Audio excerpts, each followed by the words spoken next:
You ask Tiger to solve. This deals with linear equations with one unknown. The final result is n equals 20. Let's solve it step by step.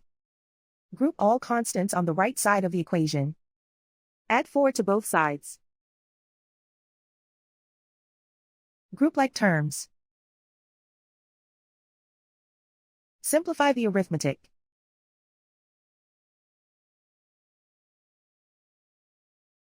Isolate the n. Divide both sides by 5. Simplify the fraction. Find the greatest common factor of the numerator and denominator. Factor out and cancel the greatest common factor. And so the final result is n equals 20.